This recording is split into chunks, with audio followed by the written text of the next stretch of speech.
Good afternoon students. Last class में कुछ students को डाउट था 3D वीविंग में, तो एक बार उसके कॉन्सेप्ट को समझते हैं। लास्ट क्लास में मैंने जो बताया था ये था 3D वीविंग पाइपलाइन। पाइपलाइनिंग का मतलब था कि ये number of steps required to map an image into a device. यानी 3D वीविंग पाइपलाइनिंग में पहले हमने क्या किया था, मॉडलिंग ट्रांसफॉर्मेशन। मॉडलिंग ट्रांसफॉर्मेशन में क्या था कि हमने जो एक्चुअल जो हमारा ऑब्जेक्ट है उसको हमने डिफाइन किया है कोऑर्डिनेट सिस्टम की हेल्प से, और उसके जो कोऑर्डिनेट सिस्टम उसको बोलते हैं word coordinate system.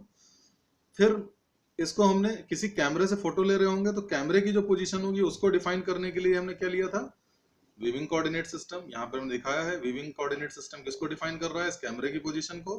Word coordinate system किसको डिफाइन कर रहा है, इस ऑब्जेक्ट की पोजीशन को। ठीक है।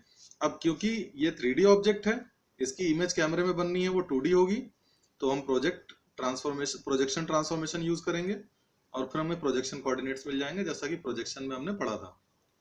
उसके बाद उस जो इमेज बनेगी उसको हम किसी डिस्प्ले यानी किसी मॉनिटर में या किसी मोबाइल में, जिसमें भी हमें उसको इसमें डालना है, तो क्या होगा, इस इमेज को हमको मैप कराना पड़ेगा इस डिस्प्ले डिवाइस में। तो ये क्या हो जाएगा, वर्क स्टेशन ट्रांसफॉर्मेशन। ठीक है। तो ये तो था 3D वीविंग पाइपलाइन। अगर एग्जाम में पूछा जाता है 3D वीविंग पाइपलाइन तो हमें ये बताना है। लेकिन अगर पूछा जाता 3D ट्रांसफॉर्मेशन, ऐसे पूछा जाता वीविंग ट्रांसफॉर्मेशन क्या है, तो यहाँ पर क्या है, वीविंग पैरामीटर्स क्या है हमारे पास। एक तो व्यू, पहले व्यू कौन सा लेंगे, फ्रंट लेंगे कि टॉप लेंगे कि साइड लेंगे। फिर व्यू प्लेन, कौन सा व्यू प्लेन है हमारा, जो जैसे हमें फोन यहाँ पर है तो व्यू प्लेन क्या, व्यू प्लेन को ये डिसाइड कर रहे हैं, डिस्क्राइब कर रहे हैं जो वीविंग कोऑर्डिनेट्स हैं। व्यू रेफरेंस पॉइंट, कौन सा व्यू रेफरेंस पॉइंट ले रहे हैं हम। नॉर्मल वेक्टर जो इनके बीच में है, वीविंग डिस्टेंस इनके बीच की परपेंडिकुलर डिस्टेंस। ठीक है। फिर हमने बताया था जैसे ये वर्ड कोऑर्डिनेट सिस्टम है, ये कौन सा कोऑर्डिनेट सिस्टम है, व्यू कोऑर्डिनेट सिस्टम है। तो इसको देखते हैं। लास्ट टाइम में मैंने बताया था word coordinate system. Word coordinate system क्या था, मैंने बताया जैसे ये ऑब्जेक्ट है, इस ऑब्जेक्ट को डिफाइन करने के लिए जिस कोऑर्डिनेट सिस्टम का यूज करेंगे वो क्या होगा, वर्ड कोऑर्डिनेट सिस्टम। अब इस ऑब्जेक्ट की जो इमेज हम ले रहे हैं वो किसी कैमरे के थ्रू ले रहे होंगे, तो कैमरा किसी भी एंगल पे हो सकता है और किसी भी साइड से हो सकता है। तो कैमरा की जो पोजीशन डिफाइन करेगा वो क्या होगा, व्यू कोऑर्डिनेट सिस्टम। ये व्यू कोऑर्डिनेट सिस्टम है। ठीक है, एक्स वी वाई वी और जेड वी। अब इस कैमरे से, ये जो कैमरे से हम फोटो ले रहे हैं, यहां पर इसकी जो नॉर्मल है इसको बोलेंगे नॉर्मल वेक्टर, और बीच की जो डिस्टेंस है होगा वीविंग डिस्टेंस। अब transformation of world coordinate to viewing view coordinate क्या है, इसी को हम बोलते हैं वीविंग ट्रांसफॉर्मेशन।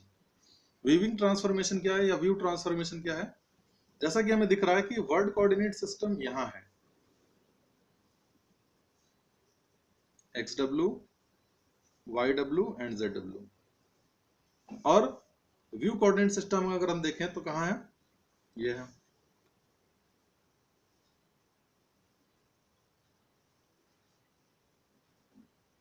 वाई वी और जेड वी, ये कैमरे वाला है। तो सबसे पहले स्टेप में हमको ट्रांसफॉर्मेशन करने के लिए करना क्या होगा, इस पॉइंट यानी ये व्यू रेफरेंस पॉइंट अगर हमने लिया है आर नॉट, इसके पॉइंट कोऑर्डिनेट्स हैं X nought Y nought Z nought, तो ये व्यू रेफरेंस पॉइंट कहाँ होना चाहिए, यहाँ होना चाहिए। तो इसको हम ट्रांसलेट करा के यहाँ लाएंगे, यानी ये पूरा कोऑर्डिनेट सिस्टम हम ट्रांसलेट करा के यहाँ लाएंगे। तो ट्रांसलेशन होगा टी, तो पहले तो ये टी ट्रांसलेशन लगेगा, और ट्रांसलेशन के लिए मैंने जो बताया था वो क्या था, 100 मैट्रिक्स,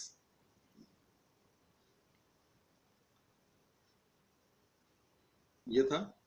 अगर इसके coordinates X P Y P और जेड पी, कोई पॉइंट पी अगर होता, इसके coordinates X P Y P और जेड पी होते, तो ये होता।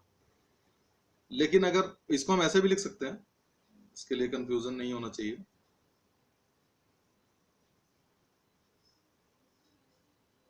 ऐसा भी लिख सकते हैं इसके कोऑर्डिनेट को, ठीक है। तो एक ट्रांसलेशन होगा। अब जब ट्रांसलेट होकर के यहाँ आ जाएगा, ये हमारा एक्स डब्ल्यू है, ये जेड डब्ल्यू है, ये वाई डब्ल्यू है, वर्ड कोऑर्डिनेट सिस्टम।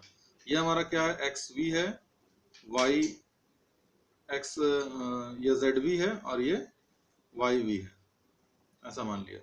ये जब यहाँ शिफ्ट होकर के आ गया, अब हमको क्या करना है, इस एक्स वी को इसके अलोंग लाना है, यानी रोटेशन कराना पड़ेगा, एक्स का रोटेशन, उसके रोटेशन को बोलेंगे हम आर एक्स, ये मैंने रोटेशन में बताया है। इस एक्सिस के रोटेशन को आर वाई, ये वाई एक्सिस को वाई के अलोंग लाना पड़ेगा और जेड एक्सिस को जेड के अलोंग लाना पड़ेगा, इसके लिए आर जेड। तो इसका मतलब टोटल कितने ट्रांसफॉर्मेशन हो गए। अगर हम कंपोजिट फॉर्म में लिखें एक मैट्रिक्स बनाने के लिए, तो पहले तो हमें ट्रांसलेशन करना पड़ा, इसको यहां लाना पड़ा, उसके बाद एक्स एक्सिस का रोटेशन करना पड़ा आर एक्स, फिर वाई एक्सिस का रोटेशन करना पड़ा वाई के अलोंग आर वाई, फिर जेड एक्सिस का रोटेशन करना पड़ा वर्ड कोऑर्डिनेट जो जेड के अलोंग है आर जेड। जब इन तीनों को, ये तीनों मैट्रिक्स को मल्टीप्लाई हम करेंगे तो हमें एक मैट्रिक्स मिलेगी, इसे हम बोलेंगे कंपोजिट ट्रांसफॉर्मेशन मैट्रिक्स। और जो भी हमारा कोऑर्डिनेट सिस्टम है, जो भी हमारे गिवन कोऑर्डिनेट्स हैं, उनमें अगर हम इस मैट्रिक्स से मल्टीप्लाई करेंगे तो न्यू कोऑर्डिनेट्स हमें मिल जाएंगे, ठीक है। और वो कोऑर्डिनेट्स जो मिलेंगे उसके थ्रू मैप करा सकते हैं। जैसे ये हमें कोऑर्डिनेट मिल गया, अब हम जो भी हमारे कोऑर्डिनेट्स थे, ये मैट्रिक्स मिल गई, अब जो हमारे एक्चुअल कोऑर्डिनेट्स थे उनको हम किसी इसमें कैमरे में जब इमेज फॉर्मेशन होगा तो हम इस मैट्रिक्स से मल्टीप्लाई करके जो नए कोऑर्डिनेट्स मिलेंगे उसके अलोंग इमेज फॉर्मेशन इस कैमरे में होगा उस इमेज का, ठीक है। Thank you.